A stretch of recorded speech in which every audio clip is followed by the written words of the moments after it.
कि बीती सदियों में हमने दुनिया को एक से बढ़कर एक बेहतरीन साइंटिस्ट, बेहतरीन टेक्नीशियंस, टेक्नोलॉजी एंटरप्राइज लीडर्स हमने दिए हैं।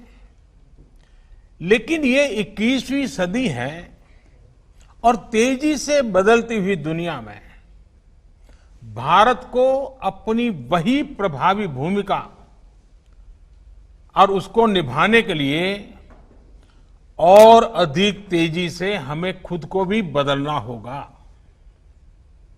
और इसी सोच के साथ अब देश में इनोवेशन के लिए, रिसर्च के लिए, डिजाइन के लिए, डेवलपमेंट के लिए, एंटरप्राइज के लिए जरूरी इकोसिस्टम तेजी से तैयार किया जा रहा है।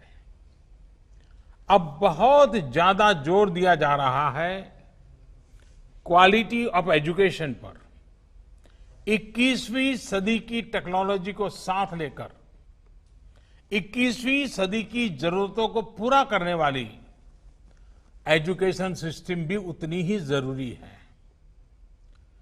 प्रधानमंत्री ई विद्या कार्यक्रम हो या फिर अटल इनोवेशन मिशन, देश में साइंटिफिक टेम्परामेंट बढ़ाने के लिए अनेक क्षेत्रों में स्कॉलरशिप का विस्तार हो या स्पोर्ट्स की दुनिया से जुड़े टैलेंट को मॉडर्न फैसिलिटीज और आर्थिक मदद, रिसर्च को बढ़ावा देने वाली योजनाएं हो या फिर भारत में world class 20 institutes of eminence के निर्माण का मिशन, ऑनलाइन एजुकेशन के लिए नए संसाधनों का निर्माण हो या फिर स्मार्ट इंडिया हैकाथॉन जैसे अभियान, प्रयास यही है कि भारत की एजुकेशन और आधुनिक बने, मॉडर्न बने, यहां के टैलेंट को भरपूर अवसर मिले।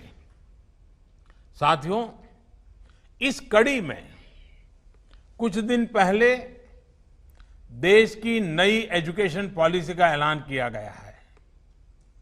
ये पॉलिसी 21वीं सदी के नौजवानों की सोच, उनकी जरूरतें, उनकी आशाओं, अपेक्षाओं और आकांक्षाओं को देखते हुए बनाने का व्यापक प्रयास हुआ है।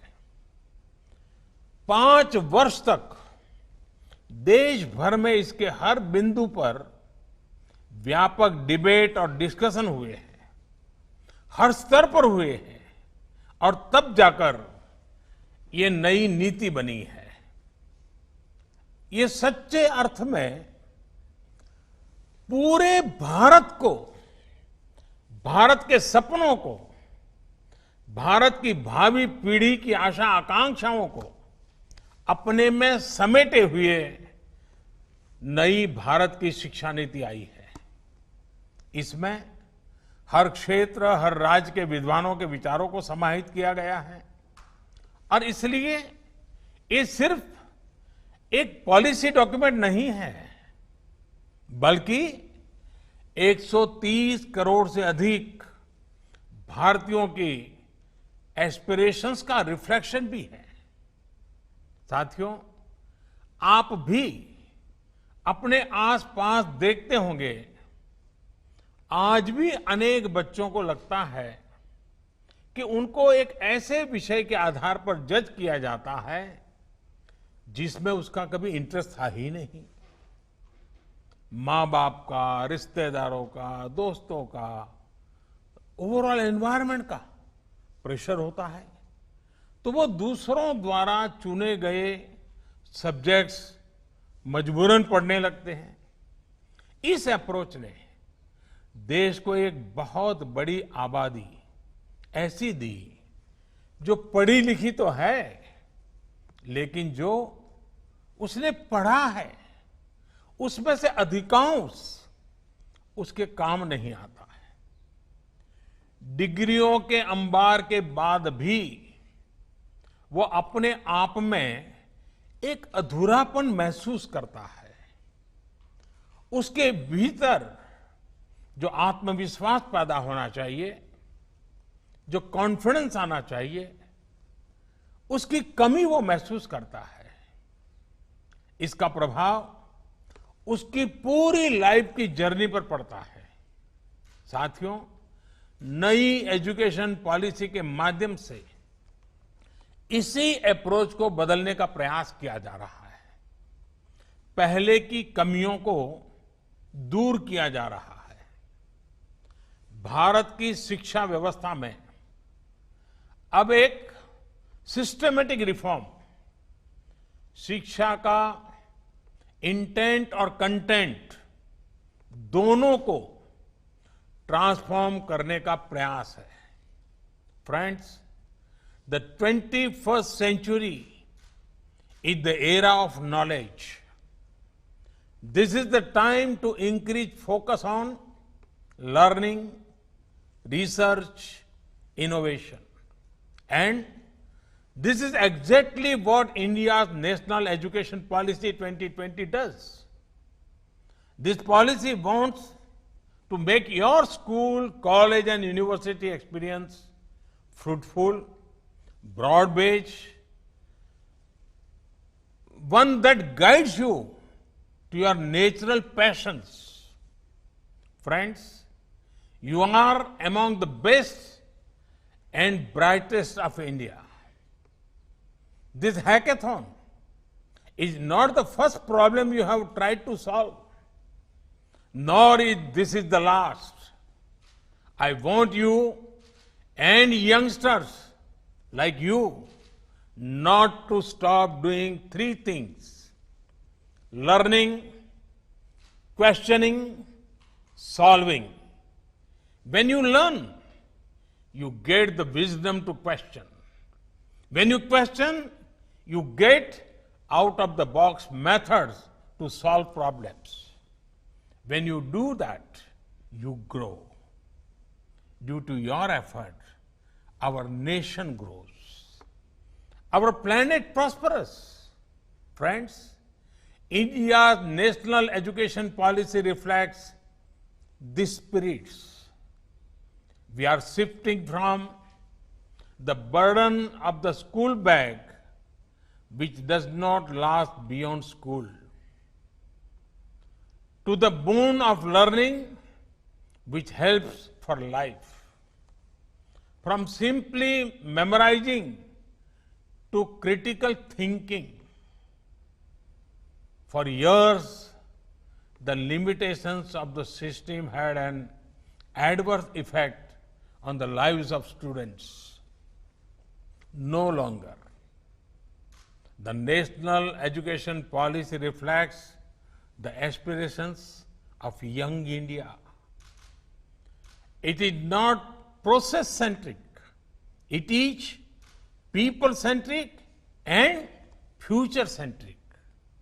Friends, among the most exciting things of the policy is the emphasis on interdisciplinary study.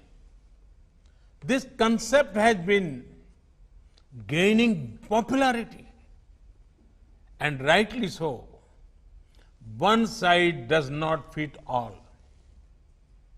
One subject does not define who you are. There are no limits to discovering something new. Human history has many examples of stalwarts who have accelerated in diverse areas, be it Aryabhatta, Leonardo da Vinci, Helen Keller, Gurudev Tagore. Now, we have done away with some traditional boundaries between arts, science, commerce. If someone is interested, they can learn maths and music together, or coding and chemistry together. This will ensure the focus is on what the student wants to learn, rather than what the student is expected to do by society. Interdisciplinary studies gives you control. In the process, it also makes you flexible. In the national education policy, flexibility has been given great importance. There are provisions for multiple entry and exits. No one-way streets for students. एक सांकड़ी गली नहीं होगी अब. The undergraduate experience can either be a 3 or 4 year journey. Student will enjoy the advantage of an academic bank of credit, which will store all the academic credits acquired. This can be transferred and counted in the final degree. Such flexibility was long needed in our education system. I am happy the national education policy has addressed these aspects. Friends, national education policy is big on access to education.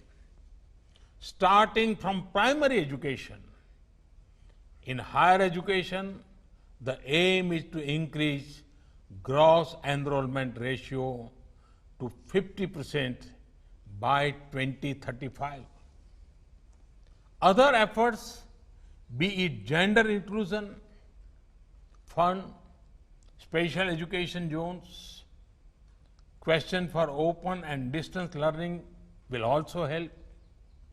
साथियों, हमारे संविधान के मुख्य शिल्पी, हमारे देश के महान शिक्षाविद डॉक्टर बाबा साहब आम्बेडकर कहते थे कि शिक्षा ऐसी होनी चाहिए जो सभी की पहुंच में हो, सभी के लिए सुलभ हो.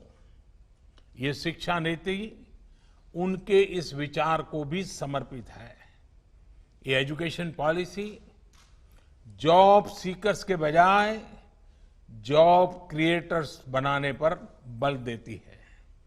यानी एक प्रकार से ये हमारे माइंडसेट में, हमारी अप्रोच में ही रिफॉर्म लाने का प्रयास है. इस पॉलिसी के फोकस में एक ऐसे आत्मनिर्भर युवा का निर्माण करना है जो ये तय कर पाए कि उसको जॉब करनी है, सर्विस करनी है या फिर एंटरप्रेन्योर बनना है.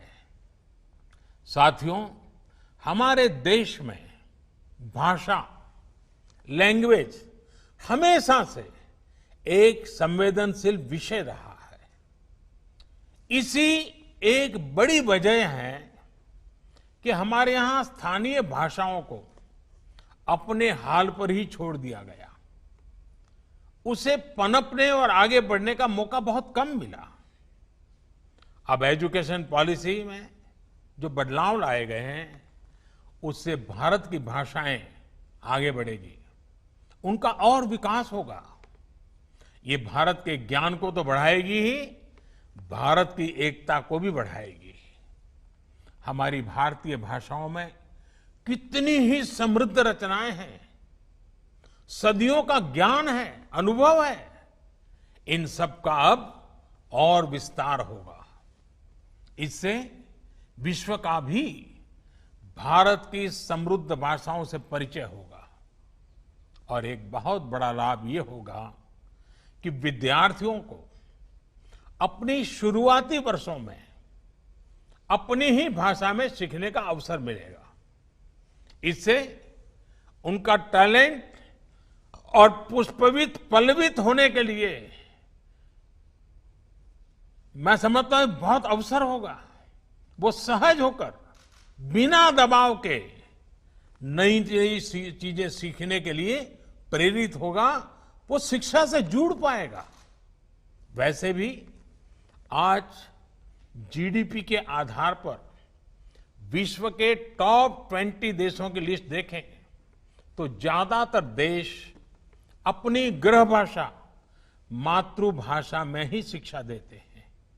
ये देश अपने देश में युवाओं की सोच और समझ को अपनी भाषा में विकसित करते हैं और दुनिया के साथ संवाद के लिए दूसरी भाषाओं पर भी उतना ही बल देते हैं। यही नीति और रणनीति 21वीं सदी के भारत के लिए भी बहुत उपयोगी होने वाली है। भारत के पास तो भाषाओं का अद्भुत खजाना है, जिनको सीखने के लिए एक जीवन भी कम पड़ जाता है और आज दुनिया भी उसके लिए लालायित है। साथियों, नई शिक्षा नीति की एक और खास बात है, इसमें लोकल पर जितना फोकस है उतना ही उसको ग्लोबल के साथ इंटीग्रेट करने पर भी बल दिया गया है। एक और, जहां स्थानीय लोक कलाओं और विद्याओं, शास्त्रीय कला और ज्ञान को स्वाभाविक स्थान देने की बात है, तो वहीं टॉप ग्लोबल इंस्टीट्यूशंस को भारत में कैंपस खोलने का भी आमंत्रण है। इससे हमारे युवाओं का भारत में ही वर्ल्ड क्लास एक्सपोजर और अपॉर्चुनिटी भी मिलेगी और ग्लोबल कंपटीशन के लिए ज्यादा तैयारी भी हो सकेगी। इससे भारत में विश्व स्तरीय संस्थान के निर्माण में, भारत को ग्लोबल एजुकेशन का हब बनाने में भी बहुत सहायता मिलेगी। साथियों, देश की युवा शक्ति पर मुझे हमेशा ही बहुत भरोसा रहा है। ये भरोसा क्यों है, ये देश के युवाओं ने बार बार साबित किया है। हाल ही में कोरोना से बचाव के लिए फेस शील्ड्स की डिमांड एकदम बढ़ गई थी। इस डिमांड को 3D प्रिंटिंग टेक्नोलॉजी के साथ पूरा करने के लिए बड़े पैमाने पर देश के युवा आगे आए। पीपीईज और मेडिकल डिवाइस के लिए जिस प्रकार देश के युवा इनोवेटर्स, युवा एंटरप्रेन्योर्स सामने आए हैं, उसकी चर्चा आज चारों तरफ है। आरोग्य सेतु ऐप के रूप में युवा डेवलपर्स ने कोविड की ट्रैकिंग के लिए एक बेहतरीन मीडियम देश को बहुत कम समय में तैयार करके दिया है। साथियों, आप सभी युवा आत्मनिर्भरता के लिए भारत की एस्पिरेशंस की ऊर्जा है। देश के गरीब को एक बेटर लाइफ देने के लिए, ईज ऑफ लिविंग के हमारे लक्ष्य को हासिल करने में आप सभी युवाओं की भूमिका बहुत अहम है। मेरा हमेशा से ये मानना रहा है कि देश के सामने आने वाली ऐसी कोई चुनौती नहीं है जिससे हमारा युवा टक्कर न ले सके, उसका समाधान न ढूंढ सके। हर जरूरत के समय जब भी देश ने अपने युवा इनोवेटर्स की तरफ देखा है, हमारे युवाओं ने कभी भी किसी को निराश नहीं किया है। स्मार्ट इंडिया हैकाथॉन के माध्यम से भी बीते सालों में अद्भुत इनोवेशंस देश को मिले हैं। मुझे पूरा विश्वास है कि इस हैकाथॉन के बाद भी आप सभी युवा साथी देश की जरूरतों को समझते हुए देश को आत्मनिर्भर बनाने के लिए नए नए सॉल्यूशंस पर काम करते रहेंगे। एक बार फिर आप सभी को बहुत बहुत शुभकामनाएं देता हूं। बहुत बहुत धन्यवाद।